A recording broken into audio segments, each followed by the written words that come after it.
Assalomu alaykum barchaga. Bugun tadbirkorlar uchun qiziq bo'lgan biznes g'oyalari va uni amalga oshirish tartibi to'g'risida gaplashamiz. Ya'ni qimmatbaho metallarni oltin izlovchilar usulida kavlab olish to'g'risida bo'ladi.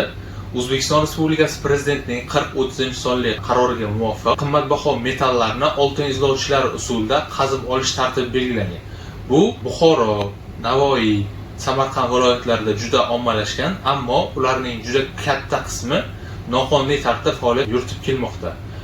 Prezident qarori asosida ushbu tartibni qonuniylashtirish tartibi belgilangan.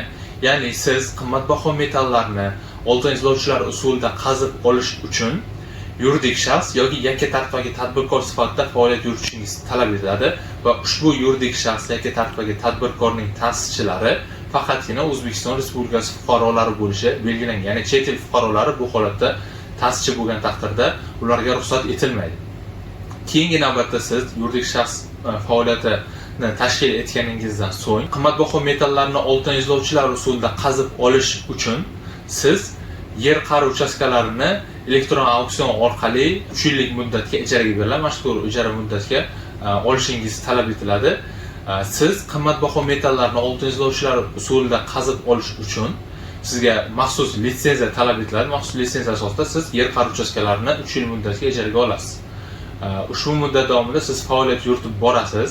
Yer qa'ri uchastkalaridan qimmatbaho metallarni qazib olish uchun yer uchastkalarini ajratish Davlat geodeziya qo'mitasi tomonidan har yili yangilangan tartibda ro'yxat shaklida amalga oshiriladi. Bundan tashqari o'sha qimmatbaho metallarni oltin izlovchilar usulida qazib oluvchi yuridik shaxslarning reyestri shakllantirilgan bo'lib, ularning reyestri doimiy ro'yxatga olib boriladi.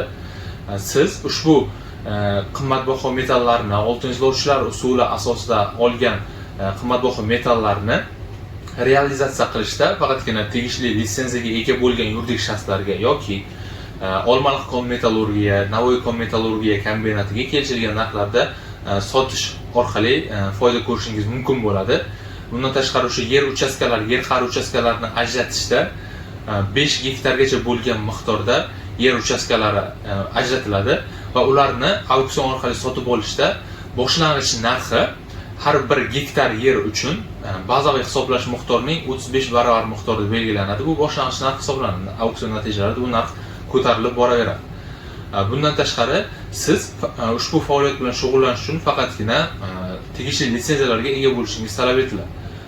Ushbu qarorda litsenziyani bekor qilish holatlari ham ba'zi bir holatlarda ko'rsatib o'tilgan. Ya'ni siz qimmatbaho metallarni yashirgan holatingizda yoki ularni 6 oy davomida realizatsiya qilmagan taqdiringizda yoki qazib olish davomida texnika xavfsizligi rioya qilmaslik natijasida og'ir tan jarohat yoki o'lim holatlari kelib chiqqan holatlarda sizning litsenziyangiz bekor qilinishi va 1 yilgacha ushbu faoliyat bilan shug'ullanish taqiqlanishi mumkinligi belgilangan. Bundan tashqari ushbu faoliyatni amalga oshirishda aynan qanday tartibda amalga oshiriladi, uni qazib olish uchun texnik talablari, ularni eksport qilish, realizatsiya qilish masalalari to'g'risida belgilangan nizomlar mavjud. Ushbu nizomlar asosida siz faoliyat yuritishingiz talab etiladi. Bizning kompaniyamiz tomonidan sizga aynan ushbu faoliyatni amalga oshirishda tegishli loyiha hujjatlarini tayyorlash va ularni aynan ushbu tadbirkorlik faoliyatida vujudga keluvchi nizolarni va masalalarni hal qilish bo'yicha kompaniyamizning yuristlari tomonidan sizga to'liq yuridik maslahatlar, hujjatlarni tayyorlash ishlari taqdim etilishi va sizga aynan qimmatbaho metallarni oltin izlovchilar usulida qazib olish xizmatini joriy qilish, ya'ni ushbu faoliyat bilan shug'ullanish uchun boshdan to oxirigacha tegishli yuridik yordam berib borilishi mumkin bo'ladi.